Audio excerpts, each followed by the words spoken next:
ஆக்சுவலாக உங்களுக்கு ஒரு ஃப்ரீ அட்வைஸ் கொடுக்குறேன். வேணும்னா வச்சுக்கோங்க, வேணான்னா விட்டுருங்க, ஒன்றும் பிரச்சனை இல்லை.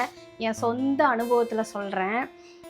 நம்ம ஏதாவது ஒன்று வாங்க போகிறோம், ஏதாவது ஒன்று செய்ய போகிறோம், ஏதாவது ஒன்று ஆரம்பிக்க போகிறோம் அப்படின்னா தயவு செஞ்சு யார்கிட்டையுமே சொல்லாதீங்கன்னு சொல்கிறாங்கல்ல, அது 100% உண்மை தான்.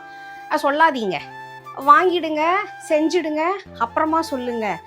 இன்னொரு முக்கியமான விஷயம், நீங்கள் வாங்கின பிறகும் அதை செஞ்ச பிறகும் யார்கிட்ட ஃபஸ்ட்டு சொல்கிறீங்கன்னு ஒன்று இருக்குது பார்த்தீங்களா, அது ரொம்ப ரொம்ப இம்பார்ட்டண்ட்டு.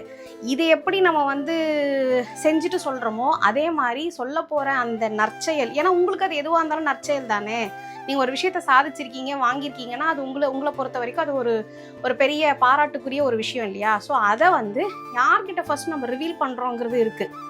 உண்மையிலே நல்ல மனசு எப்படி சொல்ல வரேன்னா, உங்கள் வளர்ச்சியை கண்டு உண்மையிலே சந்தோஷப்படுறவங்க, அது யாராக வேணாலும் இருந்துட்டு போட்டோம், ஓகேங்களா. பிளட் ரிலேஷனாக இருந்தாலும் சரி, இல்லை அப்பார்ட் ஃப்ரம் பிளட் ரிலேஷனாக இருந்தாலும் சரி, உண்மையிலே சந்தோஷப்படக்கூடியவங்க கிட்ட ஃபஸ்ட் அந்த தகவலை சொல்கிறேங்க.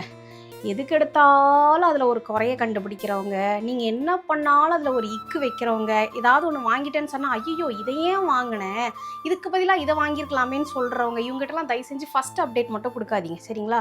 எனக்கு தெரிஞ்சு அவங்ககிட்டலாம் நீங்கள் லாஸ்ட் அப்டேட்டாக கொடுங்க.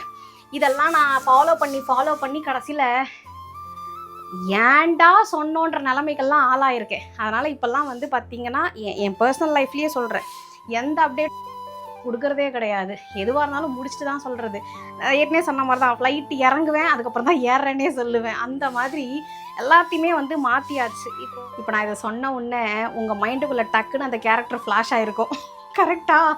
ஆனால் வெளியே சொல்ல முடியாத கேரக்டராக இருக்கும். உங்கள் மைண்ட் வாய்ஸ் அதுதானே, எனக்கும் அதே மைண்ட் வாய்ஸ் தான். சொல்ல முடியல, என்ன பண்ணுறது, வீடியோ வழியாக தான் நானுமே சொல்கிறேன். அதனால் பார்த்து உஷாராக இருந்துக்கோங்க.